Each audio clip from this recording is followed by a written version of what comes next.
Every person who spent significant time inside People's Temple learned, eventually, to read Jim Jones's tears. Not to feel them, to read them. To identify, within the first seconds of the display, which category of weeping this was. The performative tears, deployed during services to demonstrate the depth of his feeling for the congregation, were recognizable by their timing. They arrived at the rhetorically correct moment, after the build-up, at the peak of the emotional arc, precisely when tears would produce the maximum effect in the room. The manipulative tears, used in smaller settings during confrontations with members who were questioning or resistant, were recognizable by their function. They redirected the conversation from the members concerned to Jones's hurt, transforming the person who had raised a question into the person who had caused pain. The pharmaceutical tears, which appeared in the later years in Jonestown as a side effect of the medication regimen that was altering his emotional regulation, were recognizable by their disconnection from context. They could arrive at any moment, attached to nothing, the body producing the display without the architecture that Jones usually constructed around it. Long-term members cataloged these categories without being asked to. They cataloged them the way people catalog the weather in a place where the weather can change without warning and where accurate reading is a form of protection. What no one in People's Temple had a category for, what the inner circle members who survived and who have spoken to researchers describe with a consistency that suggests they are all encountering the same gap in their taxonomy, was what happened in Ukiah, California, in the spring of 1972. Because what happened in Ukiah in the spring of 1972 did not fit any of the categories. It was not performative. It was not manipulative.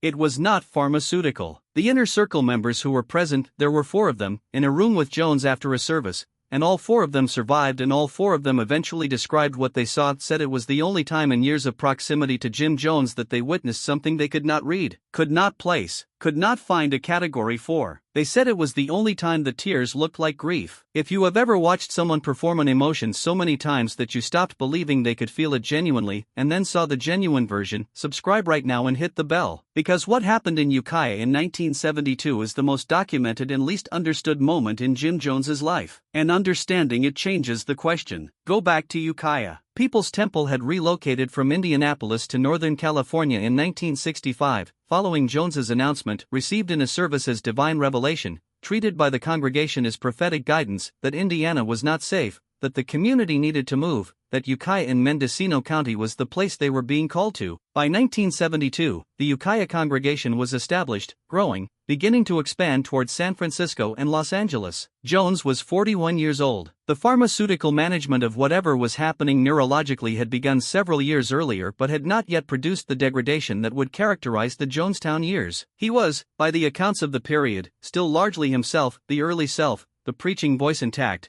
the ability to read a room and find the wound still operating with precision, still formidable, still, in the environment of a Northern California congregation in 1972, very close to untouchable. The service that preceded the Ukiah moment was, by all accounts, a normal service. No particular crisis, no escalated threat narrative, no white knight rehearsal. A Wednesday evening service, moderately attended, the usual structure. Jones preached, the congregation responded, the service ended. The 4 inner circle members who would describe the subsequent events were present at the service and remained afterward, as inner circle members routinely did, to handle administrative matters and to be available if Jones needed anything. They were in a back room of the church building, a room used for storage and occasional meetings, when Jones came in. He did not come in the way he usually came in after services, with the particular quality of post-performance energy that services produced in him, the heightened state that required management and that the inner circle had learned to read and respond to. He came in quietly. He sat down in a chair in the corner of the room, and he said a name. The name he said was not a name any of the 4 inner circle members recognized. It was not a member's name, not a staff name, not anyone connected to People's Temple that any of them could identify. It was, by the description of all 4 of them, a woman's name. A short name, said quietly, to no one in the room, in a register that none of them had heard Jones use before. Not the preaching voice, not the intimate voice. Something underneath both of those. Something that predated the voices,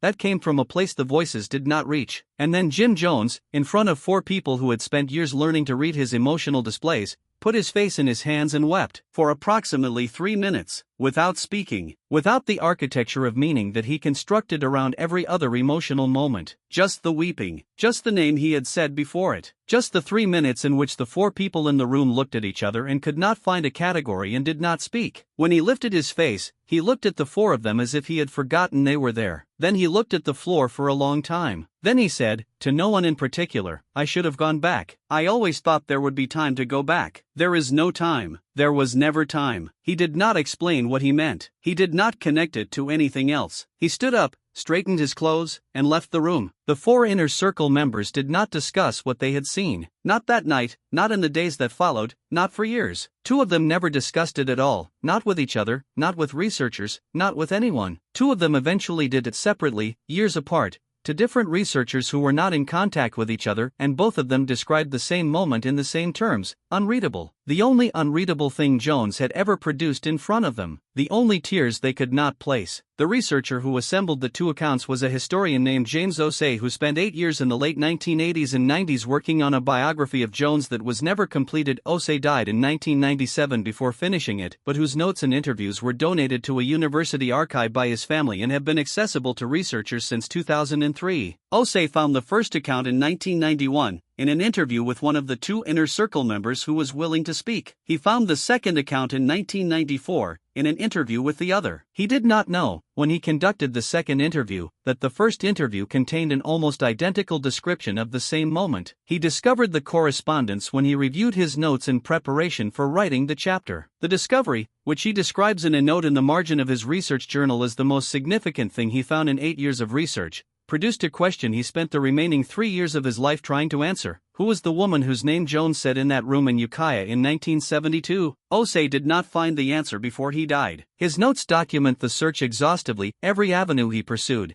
every source he contacted, every archive he searched. He went through Jones's personal correspondence, which was incomplete by the time he accessed it. He interviewed surviving family members of Jones, all of whom either did not know the name or would not confirm it. He went through membership records of every church Jones had been associated with from his childhood in Indiana through his adult ministry. He found, in a records file from a small Pentecostal church in Richmond, Indiana, a church Jones had attended briefly as a teenager, before his own ministry began, a partial membership list that included a name he had not seen in any other document. A woman's name, a short name, matching the phonetic description given by one of the inner circle members. Next to the name, in the church's record book, there was a single notation: moved, date unknown. Osei was not able to confirm that this was the name Jones said in Ukiah. He was not able to find any other record of the woman, no subsequent address, no later documentation, nothing that would allow him to trace what had become of her or what her connection to Jones had been. He notes in his research journal that the name in the Richmond church records is the only lead he found in 8 years of searching and that he cannot claim with certainty that it is the right lead. But he also notes, in the same margin, in the same entry, in handwriting that his family described as his late-night handwriting, the handwriting of someone thinking rather than recording, that the correspondence between the 2 inner circle accounts is too specific and too consistent to be coincidence. Both accounts, same moment, same name, same register of weeping that neither of them had a category for, same sentence afterward: I should have gone back. I always thought there would be time. What Osei found, and what his incomplete biography preserves in the form of 8 years of notes and interviews and marginal thinking, is this: that Jim Jones, in the middle of building the organization that would eventually become Jonestown, wept for approximately 3 minutes in front of 4 people over someone he had not named publicly and never named again. That the weeping was genuine, not performative, not manipulative, not pharmaceutical, genuinely grief,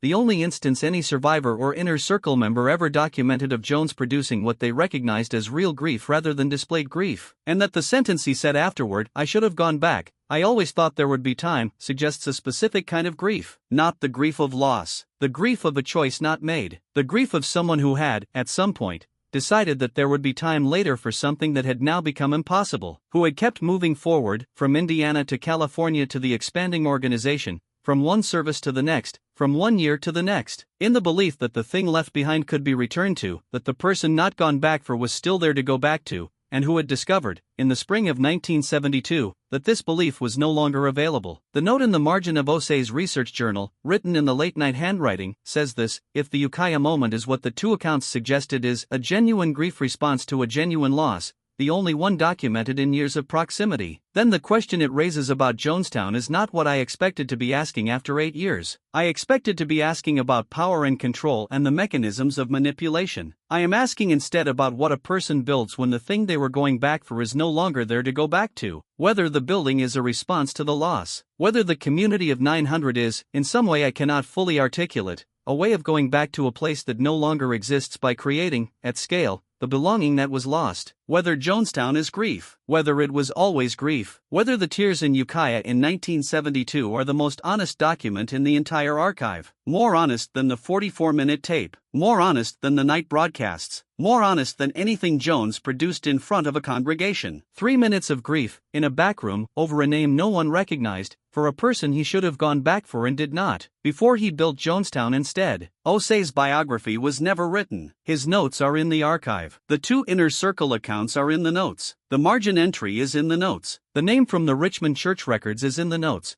with a question mark beside it and no answer after the question mark. The woman whose name it may or may not be has never been identified. The person Jones should have gone back for, if the sentence means what Osei believed it meant, if the grief in that back room in Ukiah was for the reason Osei spent 3 years trying to confirm, has no entry in any archive, no subsequent record, no documentation after the notation in a church record book in Richmond, Indiana, moved, date unknown. Stephen Jones, when a researcher described the Ukiah moment to him in 2012 and asked whether he had any knowledge of who the woman might have been, was quiet for a long time. Then he said, "My father did not talk about before. Before People's Temple, before the ministry, before all of it. There was a before and he did not talk about it. I grew up knowing there was a before and knowing I was not going to find out what was in it. Some people have a before they share. He had a before he kept." He paused. Then he said, "I should have gone back. I always thought there would be time." He repeated the sentence quietly, as if testing it. Then he said, "That sounds true. I don't know who it's about, but it sounds like something true. It sounds like the kind of thing a person carries for a very long time without saying it, and then says it once, in a room,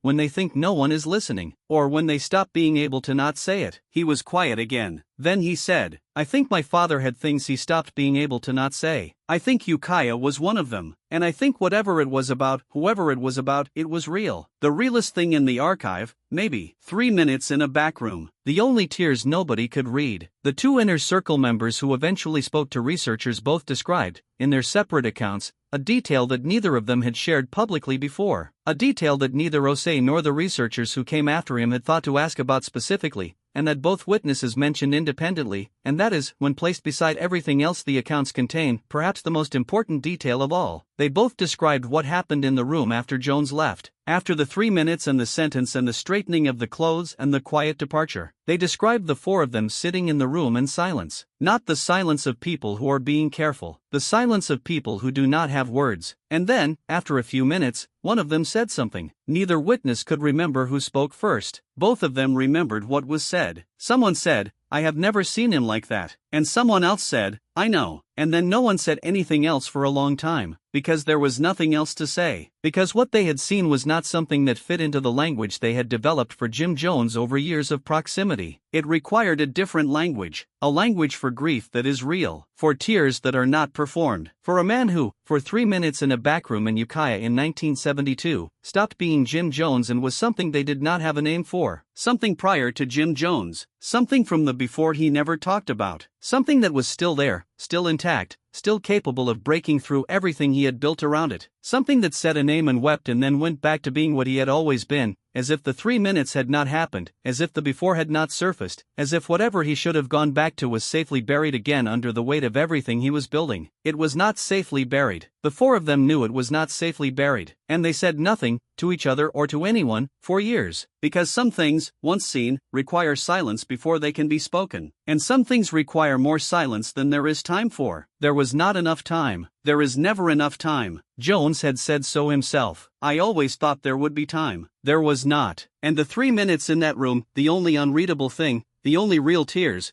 the only moment the before broke through, are what was left of the time there was not enough of. 3 minutes in a back room. A name. A sentence. The only grief anyone ever documented that Jones did not construct. The grief that constructed him instead. The archive holds what it holds. Osei's notes are in it. The 2 accounts are in it. The margin entry with the question mark and no answer is in it. The name from the Richmond church records, moved, date unknown, is in it. And somewhere in the archive, though not indexed, though not cited in any major account, is the full record of 8 years of research by a man who did not live to write the book he was trying to write but who left behind something more honest than most finished books, the notes of someone who was still looking, who had not yet decided what the evidence meant, who had found the Ukiah moment and recognized it for what it was, the most human thing in the entire Jonestown record, and who died before he could find the answer but who preserved, in his marginal handwriting, the question, whether Jonestown was grief, whether it was always grief, whether the community of 900 was built, in some way that the organizational analysis and the psychiatric assessment and the political history do not reach, in the space left by someone a man should have gone back for and did not. The question is still there, in the margin, with the question mark, waiting for an answer that the archive may not contain, waiting the way grief waits, the way the before waits, the way everything a person carries without saying it waits,